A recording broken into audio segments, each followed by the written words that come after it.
بسم اللہ الرحمن الرحیم۔ السلام علیکم۔ جب دل سے قریبی رشتوں کے درمیان غلط فہمیاں جنم لے لیں اور مجبوریاں ایک محرم کو مجرم کی صف میں لا کھڑا کریں تو ایسے میں خلوص و وفا کا رشتہ آپ بھی چکنا چور ہو جاتا ہے۔ کاش ہم تم کو منا لیتے، نہ جانے دیتے۔ مدتوں بعد یہ احساس خطا یاد آیا۔ بہت پہلے میں نے کہیں پڑھا تھا کہ جنت 2 قدم پہ ہے، اور میں یہ پڑھ کر حیران رہ گیا کہ جنت 2 قدم پہ کیسے ہو سکتی ہے۔ کسی بزرگ نے فرمایا کہ ایک قدم تم اپنے نفس پر رکھ دو تو دوسرا قدم خود بخود جنت میں پہنچ جائے گا۔ میں گمراہ ہو چکا تھا، میں اپنے نفس کو سنبھال نہیں سکا تھا اور نادانی میں اپنا نقصان کر بیٹھا۔ میرے کپڑے پریس ہو گئے۔ میں سیڑھیاں چڑھتے ہوئے تھوڑی سی دیر رکا اور ماں سے زبیدہ سے پوچھا، کیونکہ میں جاگنگ پہ جانے سے پہلے انہیں کپڑے پریس کرنے کا کہہ گیا تھا۔ جی صاحب، جی شمو نے کر دیے ہیں۔ شمیم ماں سے زبیدہ کی بہت ہی پیاری اور لاڈلی بیٹی تھی اور ہمیشہ خلوص سے پیش آتی، جسے وہ کبھی کبھی لاڈ سے شمو کہتی تھی۔ ماسی نے مجھے 2-3 دفعہ کہا میں اس کے لیے کوئی اچھا سا لڑکا تلاش کروں۔ ماسی ہمیشہ مجھے اپنا بیٹا سمجھتی اور ہر دکھ سکھ مجھ سے شیئر کیا کرتی۔ میں بھی خاموشی سے ان کی بات سن لیتا۔ وہ اپنی شموں کے فرض سے آزاد ہو کر سکھ کا سانس لینا چاہتی تھی۔ دنیا میں لڑکوں کی کمی نہ تھی، مگر کوئی سمجھدار لڑکا نہیں مل رہا تھا جو اپنے ذمہ داری کو نبھا سکے۔ میری کوشش ابھی تک جاری تھی۔ صاحب، جوتے پالش کر دوں؟ میرے خیال کے تسلسل کو شمع کی آواز نے توڑا۔ میں نے ریک پر رکھے جوتوں کو دیکھا تو سبھی گندے پڑے ہوئے تھے۔ آج براؤن شوز کر دو، میں نے ناشتہ کرتے ہوئے اس کو کہا۔ وہ برش اور پالش لے کر میرے سامنے قالین پر چوکڑی مار کر بیٹھ گئی اور اپنا کام شروع کر دیا۔ وہ ہر کام جی جان سے کرتی تھی، نہ بھی کوئی کام ہوتا تو ڈھونڈ کے خود ہی کیا کرتی۔ ماسی کہتی تھی کہ اس میں ہڈی نہیں ہے، صرف ماس ہی ماس ہے، اور میں ماسی کی بات پر ہمیشہ مسکرا کے رہ جاتا، جو اپنی بیٹی کو ہر وقت ڈانٹتی رہتی۔ میں جلدی سے آفس جانے کے لیے تیار ہوا، کیونکہ آج آفس میں ایک اہم میٹنگ اٹینڈ کرنا تھی اور میٹنگ کے بعد سائٹ پر جانا تھا۔ پھر شام کو زری آپا کے ساتھ میٹنگ کا ارادہ تھا، جس میں مجھے ان سے آج فائنل بات کرنی تھی اپنی شادی کے بارے میں، اپنی اور ایمان کے متعلق، اور اپنی محبت کے بارے میں، کیونکہ میں ایمان سے بہت محبت کرتا تھا، جبکہ زری آپا میرے لیے اپنی نند کو پسند کیے بیٹھی تھی۔ مسئلہ یہ تھا کہ اس پسند کو میرے بھائی بھی جانتے تھے، اس لیے میرا انکار مہنگا بھی پڑ سکتا تھا۔ اگر وہ طیش میں آ جاتے تو مجھے ایمان سے یقیناً ہاتھ دھونا پڑ سکتے تھے۔ خیر، اللہ کا نام لے کر میں نے آج کے دن کا آغاز کیا۔ اب دیکھنا یہ تھا کہ ہوتا کیا ہے۔ سارا دن میں بے حد مصروفیت میں گزار رہا تھا، جس کی وجہ سے کچھ تھکن بھی ہو چکی تھی، لیکن اس کے باوجود زری آپا کی آمد اور ان سے میٹنگ کے وقت میں خاصا چاق و چوبند تھا اور آج اپنا کیس کسی وکیل کی طرح لڑ رہا تھا۔ آخر نتیجہ فرحان بھائی کی آمد تک ملتوی کر دیا گیا تاکہ ان سے پوچھ لیا جائے کہ ان کو اپنی بہن سے رشتہ نہ کرنے پر طیش تو نہیں آئے گا۔ اگر ان کا جواب نہیں میں ہوا تو 100% ایمان علی میری ہوگی۔ دل میں نے بہت سی منتیں مان لی تھیں۔ ویسے بھی میں پرہیزگار اور نمازی ٹائپ بندہ تھا۔ اکثر لوگ جو میرے حلقہ احباب میں شمار ہوتے تھے میری عادت اور پابندگی کی پختگی دیکھ کر حیران رہ جاتے، کیونکہ جب بھی نماز کا وقت ہوتا میں اہم سے اہم کاج ادا کرتا۔ اس کے علاوہ سگریٹ نوشی اور عورتوں سے ناجائز تعلقات سے میں ہمیشہ دور بھاگتا۔ میں نے 2 آنکھیں ایسی دیکھی تھیں جن میں ہمیشہ میرے لیے محبت اور چاہت ہی رہتی۔ وہ آنکھیں میری ایمان کی آنکھیں تھیں۔ میری اس چاہت میں فرحان بھائی ڈھال بنے دکھائی دے رہے تھے۔ انہوں نے فیصلہ میرے حق میں دے دیا اور میرے قدم ہواؤں میں تھے۔ میں خوشی سے دیوانہ ہو رہا تھا اور میری خوشی میں اس وقت سبھی شریک تھے۔ میں نے مٹھائی لا کر دی اور خود جلدی سے ایمان کو کال کرنے باہر نکل پڑا، کیونکہ کل زری آپا فرحان بھائی نے ان کے گھر جانا تھا۔ ایمان میری کلاس فیلو ہی نہیں، میرے بابا کے دوست کی بیٹی بھی تھی اور میری آئیڈیل بھی۔ اس کی محبت میرے لیے فخر کا باعث تھی۔ میرے شریک سفر کو ایسا ہی ہونا چاہیے تھا۔ میں یعنی فخر چودھری آج بے انتہا خوش تھا۔ فخر، زری آپا شادی پہ اصرار کر رہی ہیں، لیکن کیا؟ ایمان کو لیکن پہ ٹھہرتے دیکھ کر میں نے جلد وہ اپنی ممی کے ساتھ مارکیٹ میں نظر آ گئی تھی اور میں آنٹی سے اجازت لے کر اسے اپنے ساتھ لنچ کے لیے لے آیا تھا۔ بولو نا ایمان، تم جانتے ہو پچھلے چند ماہ سے بابا کا بزنس کافی کرائسس کا شکار رہا۔ اب چند دنوں سے حالات سنبھلے ہیں تو پاپا چاہتے ہیں کہ 2-3 ماہ تک وہ اپنے بزنس پر توجہ دیں اور بعد میں شادی کی تیاری کریں۔ اس نے ساری بات کہہ دی۔ دیکھو ایمان، زری آپا بھی اپنی جگہ درست ہیں۔ دراصل فرحان بھائی کی پوسٹنگ آرڈر آ گئے ہیں اور اگر وہ چلے گئے تو شادی کے انتظار کون کرے گا؟ زری آپا کے سوا تو میرا اور کوئی سگا رشتہ دار بھی نہیں۔ وہ سب تو ٹھیک ہے لیکن فخر، ممی پاپا اس شادی کے مسئلے پر بہت پریشان ہیں اور ان کی پریشانی مجھے بھی پریشان کر رہی ہے۔ پلیز آپ بھی خاموش رہیے۔ ایمان کافی سنجیدگی سے کہہ رہی تھی اور میں اتنی سنجیدگی کبھی برداشت نہیں کرتا۔ مجھے اس کا ہنستا مسکراتا فریش چہرہ اچھا لگتا۔ ڈونٹ وری یار، میں کبھی آپ کو ڈسٹرب دیکھنا نہیں چاہتا۔ جیسا آپ چاہو گی ہمیشہ ویسا ہی ہوگا۔ آپ خوش؟ ویٹر کے آنے تک میں اسے ہر پریشانی سے آزاد کر چکا تھا۔ اس نے مسکراتے ہوئے میرے ہاتھ پہ ہاتھ رکھا اور شکریہ ادا کرنے لگی۔ آپ بہت اچھے ہیں فخر۔ میں جانتا ہوں، اس کی بے ساختہ تعریف کرنے پر میں نے جواب دیا تو وہ ایک دم ہنس پڑی۔ میں بل پے کر کے اس کے پیچھے ہی نکل آیا تھا۔ ایمان مجھ سے 2 قدم آگے چل رہی تھی۔ ریسٹورنٹ کی سیڑھیاں اترتے ہوئے بے ارادہ ہی میری نظر سامنے سے آتی لڑکی پر ٹھہر گئی۔ وہ غیر معمولی حسن کی مالک تھی لیکن انتہائی سادہ لباس اور سکارف میں ملبوس تھی۔ میں اس کے غیر معمولی حسن کو دیکھ کر چونک سا گیا اور ایک دم رک گیا۔ وہ لڑکی میرے پاس سے گزر کر بہت دور جا چکی تھی مگر ایمان نے مجھے اس کی طرف دیکھتے ہوئے دیکھ لیا۔ فخر، یہ مرد ہر چہرے پر کیوں فدا ہو جاتے ہیں؟ میں سنجیدہ تھا اور اس کے سوال کو بھی اچھی طرح سمجھ گیا تھا۔ جہاں تک میری سوچ ہے کہ مرد ہر چہرے پر فدا نہیں ہوتا بلکہ اس کا نفس فدا ہو جاتا ہے، میں نے ایک سچی اور کھری بات کہی۔ جسم دیکھتا ہے اور کبھی چہرے، جن کو دیکھ کر مرد کے اندر زرد کتا یعنی کہ نفس دم ہلانے لگتا ہے۔ جو مرد اور عورتیں اسے ہمیشہ کے لیے دبا لیتے ہیں وہ بہت عظیم اور طاقتور ہوتے ہیں اور میں ان لوگوں میں آج تک شامل نہیں ہو سکا، اور ایسی چوٹ کھائی کہ مرہم کی تمنا بھی شرمندگی اور ندامت کا باعث لگتی تھی۔ شمو، یہ سارے کپڑے اٹھا کر صاحب کے کمرے کی الماری میں رکھاؤ۔ زری آپا آج میرے گھر شاپنگ کی کچھ چیزیں لے کر آئی تھیں جن میں ایمان کے زیورات اور ڈریسز تھے۔ تھک گئی ہوں گی آپا، میں آپ کا سر دبا دوں؟ شمو نے بہت ہی معصومیت سے کہا تو اس کی بات پر میں اور آپا مسکرا کر رہ گئے۔ کیا ہوا آپا باجی؟ پگلی، جب کوئی تھک جاتا ہے تو اس کے پاؤں اور ٹانگیں دبائی جاتی ہیں، سر نہیں۔ زری آپا نے اس سے پیار سے تھپکی بھی دی۔ تو میں پاؤں دبا دیتی ہوں۔ وہ جھٹ سے ان کے پاس آ کے بیٹھ گئی۔ ارے نہیں، ایسے بھی تھک کر نہیں، بس تم چائے بنا کے لے آؤ، فرحان آتے ہی ہوں گے، پھر جانا بھی ہے۔ اس نے زری آپا کو چائے پلائی اور وہ گھر چلی گئی۔ میں وہی صوفے میں آپ کے پاؤں دبا دوں؟ وہ اب میری طرف آئی۔ نہیں، میں ٹھیک ہوں، تم اپنا کام کرو۔ میں ریموٹ اٹھا کر نیوز چینل لگا کر دیکھنے لگا۔ وہ بھی اٹھی ہی تھی کہ علی صاحب نے دعویٰ بول دیا۔ شمی میڈم، آج میرے کھانے کا انتظام بھی یہیں پہ کر دینا، میرا واپس جانے کا کوئی ارادہ نہیں۔ علی میرا اکلوتا دوست اور ہمراز تھا، وہ اکثر میرے گھر آتا رہتا تھا اور شمیم کو اکثر میڈم شمیم آرا کہہ کر پکارتا۔ شمو بھی کافی اچھی تھی کیونکہ وہ میرے گھر میں ہی پل کر جوان ہوئی تھی، اس لیے کبھی ہماری بات کا برا نہیں مانتی۔ جی صاحب، کر دوں گی۔ وہی ذلیل کمینے، شادی کی تیاری بھی شروع کر دی اور ہمیں خبر ہی نہیں۔ واہ جی واہ، کیا دوست ہے۔ وہ میرے قریب آ کے بیٹھ گیا۔ ارے ایسی بات نہیں ہے، ابھی تو بہت سارے کام پڑے ہیں جو تیرے سے پوچھ کے کرنے ہیں، تو اپنا جگری ہے۔ میں نے اس کے کندھوں پہ تھپکی دی۔ اوے میاں مٹھو، میں تجھے جانتا ہوں اچھی طرح۔ وہ جلے دل کے پھپولے پھوڑ رہا تھا۔ کہیں آج تو پی کر تو نہیں؟ میں نے اسے گھورا۔ پی کے آتا تو کسی لڑکی کے پاس ہوتا، تیرے جیسے نمازی پرہیزی بندے کے پاس نہ آتا۔ اس کی بات پر میں نے زور سے قہقہ لگایا اور اب وہ مجھے گھور رہا تھا۔ لگتا ہے آج کسی نے لفٹ نہیں کروائی۔ میں نے اس کی دکھتی ہوئی رگ پہ ہاتھ رکھا۔ اس کا کام تھا ہی لڑکیوں کے زلفوں سے کھیلنا اور میں ہمیشہ اسے روکنے اور سمجھانے کی کوشش کرتا۔ تم جانتے ہو فخر چودھری کہ علی انصاری لفٹ لیتا نہیں، دیتا ہے۔ وہ بڑی فخری انداز میں یہ بات کہہ رہا تھا۔ اس لیے تو کہتا ہوں کہ لینا بھی چھوڑ دے اور دینا بھی، حرام انسان کو برباد کر دیتا ہے۔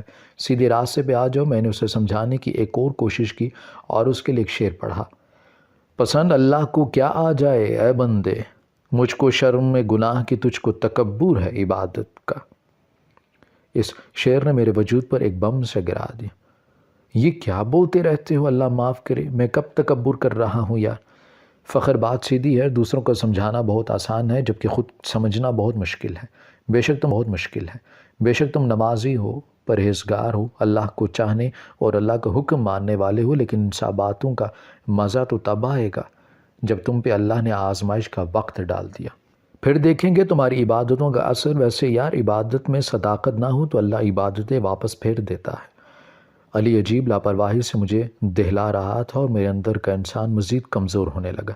یار میں تو ہمیشہ تمہیں سیدھی راہ، دیکھو فخر تم اچھے ہو، ہمیشہ اچھے ہی رہو، لیکن اپنی اچھائی اور عبادتوں سے ہمیں شرمندہ تو مت کیا کرو۔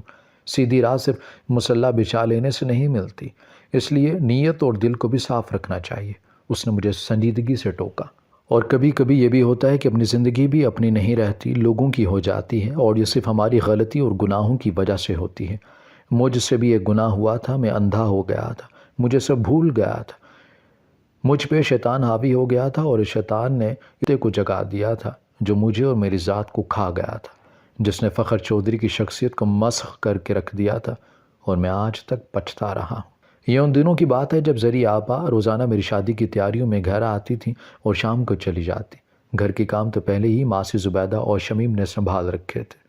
ایک دن واشنگ مشین لگا کر پردے، بیڈ شیٹس، کچن کو دھو کر پھیلائی جا رہی تھی، جبکہ شمو خشک ہونے والے کپڑوں کو استری کرنے کا کام سر انجام دے رہی تھی۔ عصر کے وقت ماسی کے گاؤں سے کسی فوتگی کی اطلاع آ گئی، سو وہ آنن فانن گاؤں چلی گئیں اور شمو کو یہیں چھوڑ گئی۔ اس کو ہمیشہ مجھ پر اعتبار رہا۔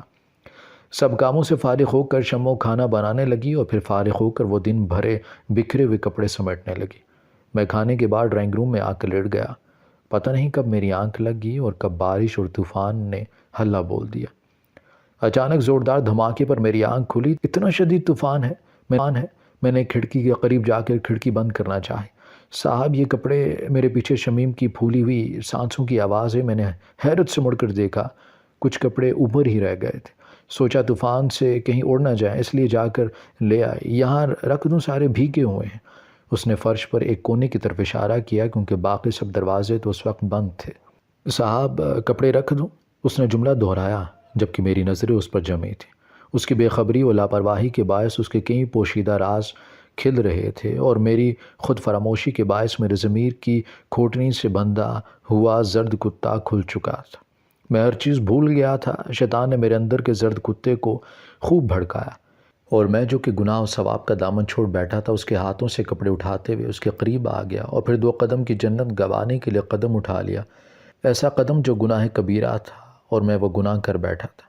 شمو کے تمام تر احتجاج اور چیخ و پکار دم توڑ گئی، وہ بے دم سی ہو گئی، اور پھر اگلی صبح میرے گناہ کی صبح تھی، میرے گناہ کی زندگی شروع ہو چکی تھی۔ شیطان خوش ہو چکا تھا اور وہ زرد کرتا لمبی تان کے سو چکا تھا، لیکن ضمیر کی آنکھ کھل چکی اور اس کے جاگنے سے بہت کچھ جاگ چکا تھا۔ گناہ کا احساس، ندامت کا احساس، کچھ کھو دینے کا احساس، اور اپنے مقام سے گرنے کا احساس، جس کے باعث میرے دل و دماغ میں کانٹے سے اگائے تھے۔ میرا صاف ستھرا دامن گندگی سے بھر گیا تھا، اور ساتھ ہی اس لڑکی کو بھی تباہ کر ڈالا تھا جو اپنی معصومیت اور لاپرواہی کے ہاتھوں ماری گئی تھی۔ جب انسان شیطان کے بہکاوے میں آتا ہے تو وہ کبھی بھی اللہ کی آزمائش پر پورا نہیں اتر سکتا، اور جو اللہ کی آزمائش پہ پورا نہیں اترتا وہ سکھ کیسے پا سکتا ہے؟ وہ تو اپنے لیے جہنم کی آگ خریدتا ہے۔ گناہوں کے عوض جہنم مل سکتی ہے، جنت تو نہیں نا۔ وہ فخر چودھری جسے اپنے کردار پہ فخر تھا، شاید یہی فخر مجھے منہ کے بل گرا گیا تھا۔ میں ہر فخر سے خالی ہو گیا تھا، بالکل خالی ہاتھ رہ گیا تھا۔ مجھے کچھ نہیں چاہیے، دفع ہو جاؤ یہاں سے، کبھی میرے سامنے مت آنا، اوکے؟ میں حلقے بل چیختا تھا۔ شمو اس وقت سہمی میرے لیے ناشتے کا پوچھنے آئی تھی۔ ایسے ہی اب غصہ میرے سر پر سوار ہونے لگتا تھا۔ میں بات بات کا بھتنگڑ بنانے لگا۔ اس کیفیت کو زری آپا، ایمان اور علی نے بھی نوٹ کیا۔ میں اپنا گناہ، اپنا جرم کیسے بتاتا، کہاں سے اتنا حوصلہ لاتا کہ سب کے سامنے خود کو زمین بوس کرتا، اپنی غلطی، اپنا گناہ دکھا سکتا، کیسے کہتا کہ میں نے کسی کی عزت روندی ہے۔ کاش میں پاگل ہو جاؤں، کاش میرا دماغ مفلوج ہو جائے۔ میں نے دونوں ہاتھوں سے سر تھام لیا، اور چند سیکنڈ بعد میرا موبائل بجنے لگا۔ نمبر دیکھا تو سکرین پر ایمان علی کا نام جگمگا رہا تھا۔ لب بھینچ کر میں نے سیل آف کر دیا۔ ایک انسان کی غلطی کی سزا اس کے اپنوں کو بھی بھگتنا پڑتی ہے، اور ایسا ہی میرے اپنوں کے ساتھ بھی ہو رہا تھا۔ میں بے چینی سے اٹھ کر آفس سے نکل آیا۔ ایمان کی ممی اور پاپا شادی کی ڈیٹ فکس کرنے کا کہہ رہے تھے، اور میں دوبارہ انہیں ٹال چکا تھا۔ میں وجہ بتاتا تو کہیں کا نہ رہتا، سبھی مجھ پہ تھوک دیتے، اور میں ہر مقام پہ اپنے رب سے مدد مانگتا ہے انسان، جیسے آج میں مانگ رہا تھا، جیسے میں ٹھہر رہا تھا، جیسے میں سوچ رہا تھا، اور میرا رب فیصلے کی دوڑ میرے ضمیر کو تھما رہا تھا، اور زمین نے یہ ڈور تب تھامی جب ماسی زبیدہ میرے پاس آئیں۔ صاحب جی، آپ نے شموں کے لیے کوئی لڑکا دیکھا ہے؟ میں ڈرائنگ روم میں اکیلا بیٹھا سوچوں میں بھٹک رہا تھا، جب میری سوچوں کا تسلسل ماسی زبیدہ کی آواز نے توڑا اور میں چونک کر سیدھا ہو گیا۔ اچانک میرے ماتھے پر پسینے کے قطرے نمودار ہو گئے۔ مجھے ماسی زبیدہ کی آنکھوں میں اپنے لیے نفرت محسوس ہوئی، ان کی آنکھوں میں جہاں ہمیشہ میرے لیے محبت ہوا کرتی تھی، مجھے لگا جیسے وہ ابھی میرا گریبان پکڑ کر مجھے ماریں گی، مجھ پہ لعنت بھیجیں گی، مجھے بد دعائیں دیں گی، لیکن ایسا کچھ نہیں ہوا۔ یہ سب میرا وہم تھا، میں چور تھا، ڈر تو لگنا تھا۔ صاحب جی، آپ ٹھیک تو ہیں؟ میری چوروں جیسی آنکھیں اور ماتھے پر آیا پسینہ دیکھ کر ماسی کو تشویش ہوئی۔ ہاں ٹھیک ہوں۔ آپ کس لیے آئی ہیں؟ میں ان کا سوال بھول گیا۔ صاحب جی، شموں کے لیے لڑکا دیکھنے کا کہا تھا آپ کو۔ میں بہت جلد اس کا بیاہ کر دینا چاہتی ہوں۔ بے وقوف کو پتہ نہیں کیا ہو گیا ہے، چپ لگ گئی ہے اور بیٹھے بیٹھے رونے لگتی ہے۔ اب تو کام بھی نہیں کرتی، مجھے ڈر ہے کہیں روگی نہ ہو جائے۔ ماسی بولتی چلی گئی اور میں نظریں جھکانے پر مجبور ہو گیا۔ کچھ دن انتظار کرو ماسی، میں کوشش کروں گا۔ ماسی کو تسلی دے کے میرے دماغ نے فیصلہ کر لیا تھا، بس دل کو سنبھالنا بھی باقی تھا، اور ویسے بھی جن لوگوں کے جسموں میں نفس کا زور چلتا ہو، سو میرے دل کو بھی بھلا کہاں جینا تھا۔ ضمیر کی موت اتنی آسانی سے ممکن نہیں ہوتی، اور میرا یہ فیصلہ مزید پختہ تب ہوا جب میں نے بہت دنوں بعد شمیم کو دیکھا تھا۔ وہ میرے گناہ کا آئینہ تھا، اس کا ویران حلیہ اور اجاڑ آنکھیں مجھے زمین میں گاڑ گئیں۔ وہ اپنے آپ سے بھی خفا لگ رہی تھی۔ مجھے دیکھتے ہی وہ وحشت زدہ ہو کر واپس اپنے کوارٹر میں بھاگ گئی۔ شمیم آج بہت زیادہ بیمار تھی۔ ماسی اسے ڈاکٹر کے پاس لے گئیں۔ واپسی پہ ماسی نے اسے مارنا شروع کر دیا۔ وہ اپنا بچاؤ کرنے کی بجائے مار کھاتی رہی۔ شاید وہ اپنے آپ کو سزا دے رہی تھی، اپنی لاپرواہی اور معصومیت کی سزا۔ اس کا مجرم میں تھا، اور اب جو بھی سہنا تھا مجھے سہنا تھا، اس لیے ماسی کا ہاتھ روک دیا۔ ماسی، آپ کا مجرم میں ہوں، یہ نہیں۔ یہ کیا کہہ رہے ہیں صاحب؟ ماسی زبیدہ کی آنکھیں پھٹ گئی تھی۔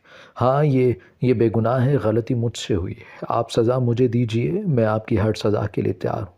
میری گردن جھکی ہوئی تھی، میرے لیے آج کا دن روز حشر کا دن تھا۔ کیسے صاحب جی؟ شمع فرش پر بیٹھی رو رہی تھی اور ماسی بے یقینی سے مجھے دیکھ رہی تھی۔ مجھے معاف کر دو ماسی، میں نے اپنی عزت کا پاس رکھ سکا نہ تمہاری عزت کا۔ میں نے ماسی کے سامنے ہاتھ جوڑ دیے تھے۔ گناہ کے بعد معافی مانگتے ہوئے شرمندگی ہوتی ہے، لیکن ایسی بات نہیں ہے کہ وہ اللہ کو منہ دکھانے کے قابل بھی نہ رہے۔ یہاں ایمان مجھے اپنے گھر میں دیکھ کر حیران ہوئی تھی۔ میرا ان کے گھر اب آنا جانا نہیں رہا تھا، جبکہ وہ لوگ کل شادی کی ڈیٹ فکس کرنے کا کہہ رہے تھے۔ ساری تیاریاں مکمل تھیں اور میں ان کے گھر چلا آیا تھا۔ تم ٹھیک تو ہو نا؟ میری ذات کا خالی پن شاید وہ بھی محسوس کر چکی تھی۔ کیوں نہ کرتی، آخر اس نے ایک لمبا عرصہ میرے ساتھ گزارا تھا۔ ہاں، میرا مختصر سا جواب سن کر وہ چونکی۔ کھڑے کیوں ہو؟ اس نے صوفے کی طرف اشارہ کیا۔ ایمان کے ڈریسز شاید آج ہی بوتیک سے تیار ہو کر آئے تھے۔ فخر، تم کچھ پریشان لگ رہے ہو، چین ہوگی، میں تم سے کچھ کہنا چاہتا ہوں۔ ہاں کہو، کیا بات ہے؟ کیا تم ایک بد کردار شخص سے شادی کرنا چاہو گی؟ کیا مطلب؟ اس کا رنگ بدلا تھا۔ مطلب کہ اگر میں بد کردار ہوتا تو پھر بھی تم مجھ سے شادی کر لیتی۔ میرا لہجہ اور انداز بہت کچھ کہہ رہے تھے۔ ایمان بے دم سی ہو کر صوفے پر گر گئی۔ بولا، ایمان مجھ سے شادی کرو گی؟ یہ کیا کہہ رہے ہو؟ وہ پھٹ پڑی۔ میں سچ کہہ رہا ہوں، میں تمہیں اندھیرے میں رکھ کر زندگی نہیں گزار سکتا۔ ایمان، مجھ سے ایک گناہ ہوا ہے، میں نے اپنے گھر کی ملازمہ پہ ہاتھ ڈالا ہے۔ میں نے وہ سب کہہ دیا جو مجھے دنیا کی نظروں میں گرانے کے لیے کافی تھا، اور میں گر گیا تھا۔ ایمان نے مجھے گھر سے نکال دیا۔ علی مجھے تمسخرانہ نظروں سے دیکھتا رہا، اور زری آپا کئی دن میرے گھر ہی نہیں آئی۔ ایمان سے شادی کا انکار سب کے لیے دھوکہ ثابت ہوا تھا۔ لوگ طرح طرح کی باتیں اور سوال کر رہے تھے، اور میں گردن جھکائے ہوئے تھا۔ ایمان سے شادی کا انکار، شمیم سے پھر شادی کرنا بے حد مشکل مراحل تھے جو مجھے طے کرنے تھے، اور کر بھی لیے تھے۔ کئی انگلیاں اٹھیں، سزا تو بھگتنا تھی، سو بھگت لی۔